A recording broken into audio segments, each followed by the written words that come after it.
It is Block Mania time this month, and this month's project is going to be a present from Penny. So it's our little penguin in her tree floating along on her iceberg. This is our project. We've done 3 previous. We've done Study Buddy, Batty and Happy, and We Are Family. And this one has fewer pieces than I think all of those, so it should be a nice fun one.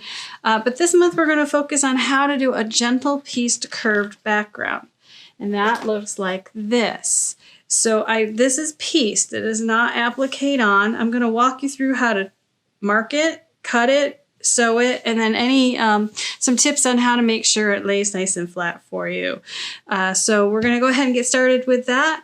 And then we're going to show you quickly how to assemble your pieces and put your block together. So stay tuned. All right, so first step is to make our background. We need to end up with a 12.5-inch square to put our appliques on. So when I do these curvy backgrounds, and you'll see them in a lot of our applique patterns, I use them to give you a ground line because it's a little softer and easier on your eyes than to see a straight line across. Straight line is easier to sew because you just sew one to the other and you end up with a finished seam that you don't have to applique. Now, you could put fusible web on the back of this, draw your curve, cut it, and iron it on here, and then you have to finish that edge. But what that does is it creates an uneven background to put your applique shapes on. So, I learned this trick from Maple Island Quilts when I was first starting to quilt, so I cannot take credit for coming up with it, but I do use it all the time. I have a 9.5 by 13.5 inch background and a 7.5 by 13.5 inch background. You want to make everything bigger. We're going to cut, first draw, then cut, then sew our curve, and then when we end up with the 2 pieces sewn together, we will then square it up to 12.5 inches. It just gives you some insurance. It's a little extra fabric that guarantees that even if your curves when you sew them don't match up end to end, you're going to square it up so it doesn't matter. Anyway, we want to make this quick and easy. So the first thing you do is you overlap one fabric with the other about an inch, inch and a half, and that's about an inch. So we do an inch. Okay. And you take some pins, and you're going to pin along the top edge down here, and you're going to pin here on this side. I can feel where that background, the bottom one is. So I'm just pinning it, and what I'm doing is I'm creating myself a channel. Now, the more you do this, the less you need to do this pinning of the channel. But if you've never done this, make sure you do this. It helps you stay on point where you need to be and make sure your curve doesn't go off of one piece into the other. So we're going to do that. So we just do 3 6 pins. There we go. See, now I can move this. So even when I'm doing the really long ones, I will pin it so I can maneuver and move this if I need to. So now we need to draw our curve. So you can either look at the picture, which in this case is just really gentle. There's nothing sitting on top of it. So it's just an arbitrary curve, and we're going to gently draw it. Again, the more you do this, the less you have to draw. You could just go ahead and cut it. You do want to make sure that at the start of your curve and the end of your curve, you want to stay fairly straight so that when you go to align this at the sewing machine, it's a little easier to line it up. So start straight, and I'm staying between my pins, and I'm drawing a very gentle curve, and I end straight. So there you see it. So now you can either take a rotary cutter and cut it, which is what I'm going to do, or you could take scissors and cut it. So how you cut this is you start straight, and you just follow the curve. Okay, and it's not rocket science. You don't have to be 100%. And again, this is all going to go into a seam, so it doesn't matter. I would not make it any deeper of a curve than that. I've got it moved apart so you can see it. Now we can take the pins out.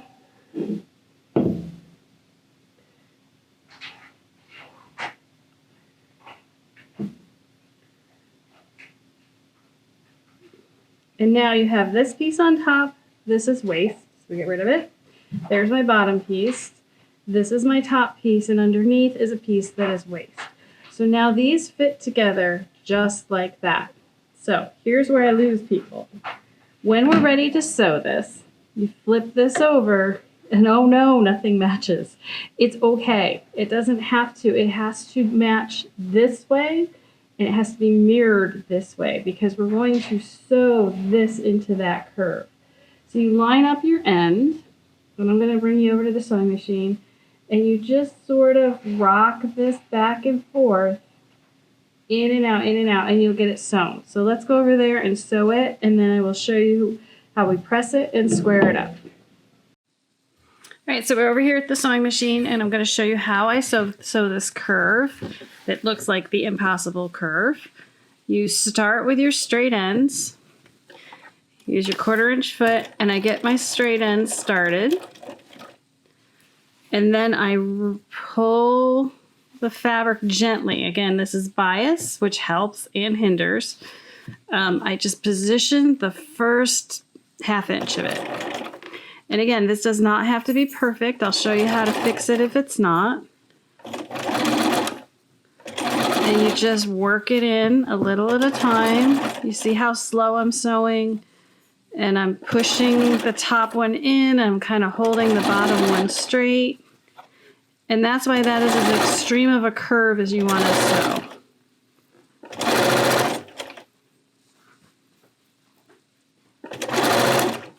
And you just keep going. Again, this is the one thing we do get a few calls on because people will cut it and look at it and go, I don't see how that goes together. And you see right here how it pops together. And the beauty of this is it's a gentle curve. And when you finish this and I press it, if it's not aligned right, it will crease where it needs to be sewn. And I'm going to try to see if I can create one of those to show you it. But you see how slow I am. And now you're going to see at the end, no matter how many times I do these. There we go. There's my curve. But you'll see it doesn't match up at the end. And that's okay. That's why we cut this bigger so we can square it down. Or square it up to the size we want. We sew it bigger so we can square it up to the correct size. So now that we have this ready to go, I'm going to take it back over and press it and show you how we press this. So when you're ready to press your curve, you look at your fabric and the curve is going to want to lay one way or the other. Usually the thicker fabric, it'll want to go towards the thinner. This one is thicker, that one is thinner. So that's the way the curve wants to go. So I press from the front and I just take the edge of my iron and you see my hand is kind of smoothing it out as I go. And I press it all nice and flat. Now I'm going to flip this over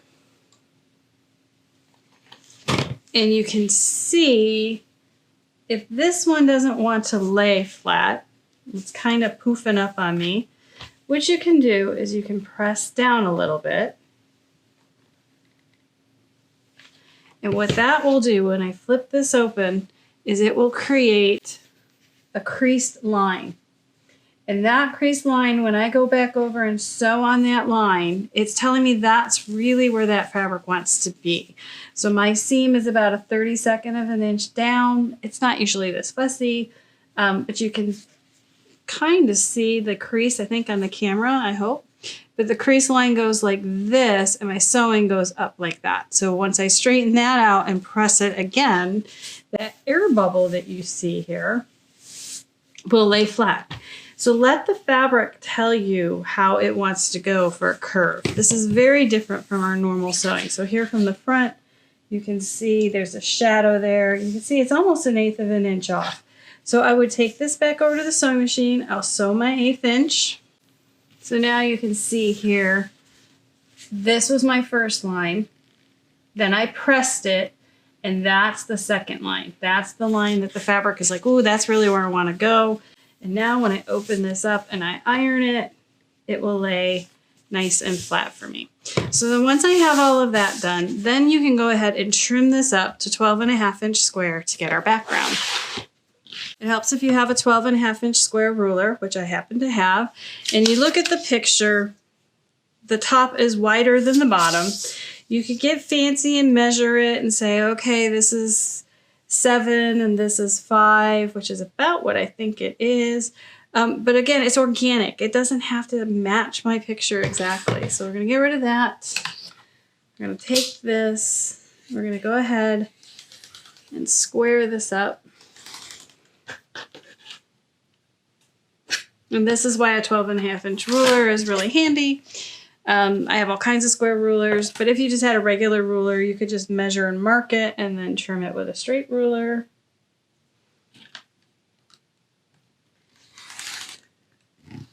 And there we go. There is our 12.5-inch square background for our present from Penny. So now I will assemble these guys. I'm going to go ahead and show you that, but I'm going to do it fast forward.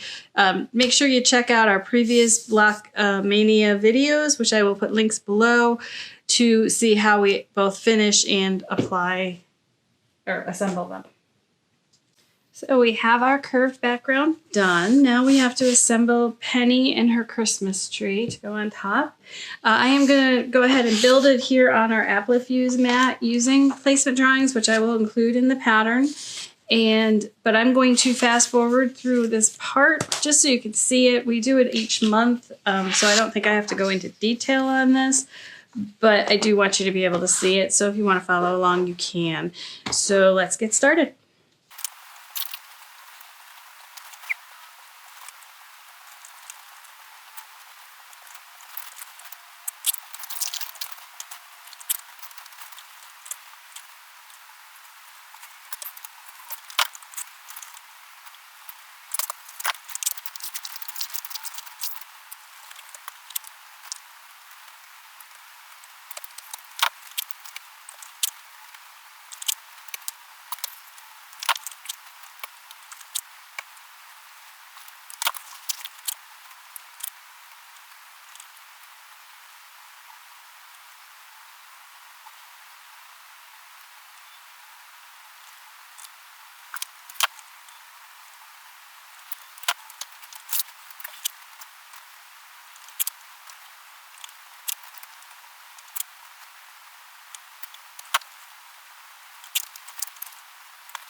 So there is our Penny, our penguin, and our Christmas tree all done.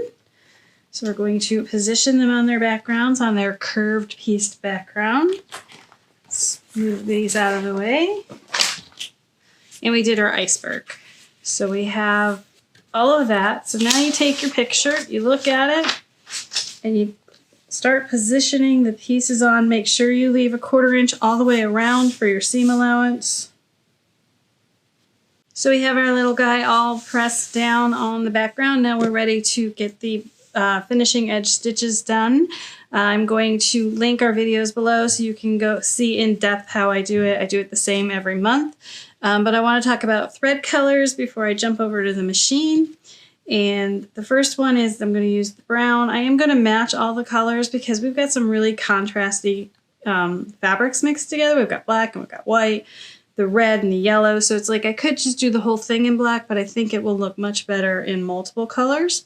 So we've got green for the tree, red, we've got white for all of the white, and I'm going to do the gray and the white. I'm going to do black, and then we've got yellow. So I'm going to go ahead and get it stitched, and then we'll come back and talk about different ways you could decorate your tree. All right, so we are ready to do the garland on the tree. I'm using a triple stitch. I have my stitch width to 0, which is the standard, and then the stitch length to 1. I keep it really, really tiny.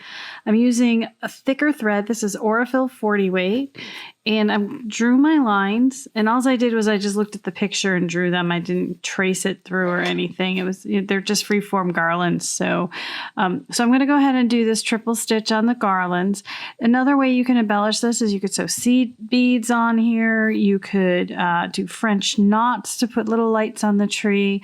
Lots of different ways you can decorate the tree, but I just want to show you how I'm going to machine embroider the garland so that it looks like it's hand sewn. So you just start slow and you let it go. And it's going to want to go back first in this stitch, so you don't want to start right on the end. You want to start a little in. Let it do its stitch. If you need to reverse stitch to fill it, backfill it, you can. And it's just going to give it this nice hand embroidered look without having to actually hand embroider it. And I use this trick a lot. We're usually on a time constraint and I don't have the time to sit there and hand sew it. I like to do that, but I just don't always have the time. So there's the first garland. So I just lift up my foot, move it over, travel, and I move and do the next one. So at the end, I'll cut all the trailing threads off.